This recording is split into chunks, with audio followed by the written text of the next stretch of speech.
Welcome to day 17 for our shoulder bridge. For our shoulder bridge with kicks, we'll be using the chair. Now make sure that your chair is either against a wall or it isn't slippery at all.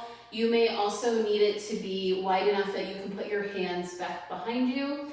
And I'll also be using the small ball because the small ball is actually really nice for engagement.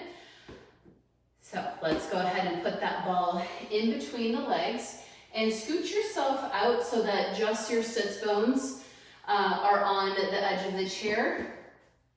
And take the ball between the knees and squeeze it. Then bring your hands back behind you and think about squeezing the ball and doing a little pelvic tuck. Now, if you remember from some of the previous work, our pelvic tuck is when we're taking our waistband and we're pushing it back behind, and then our tailbone sort of pushes forward like that. And then if we're arching away, it means that we're bringing our waistband forward and our tailbone is starting to point that way.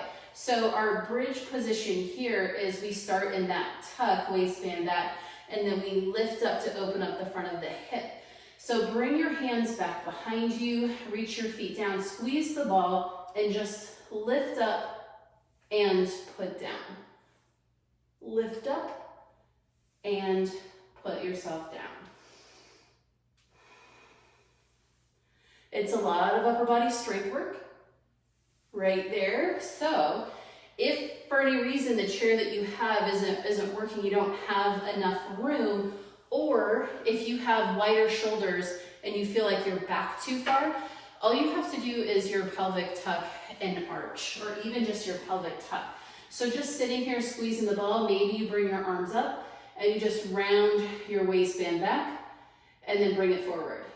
Round your waistband back and bring it forward.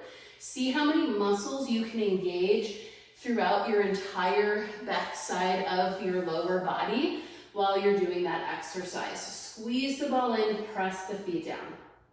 Squeeze the ball in, press the feet down.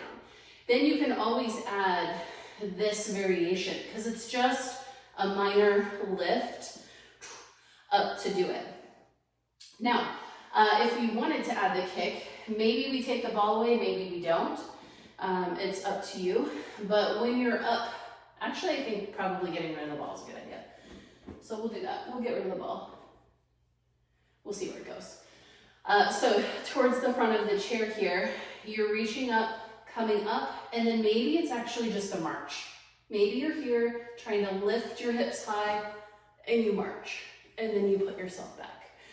Or maybe you go out and you actually slide the leg out and try and lift up. I'll give it a try. I don't know if it's there in my body today, but I'll reach out and lift up and down. Maybe 2 times.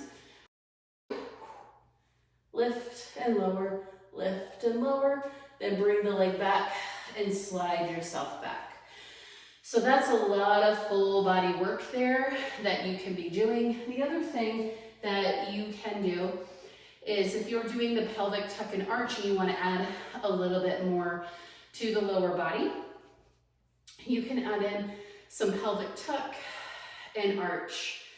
Maybe you do 3.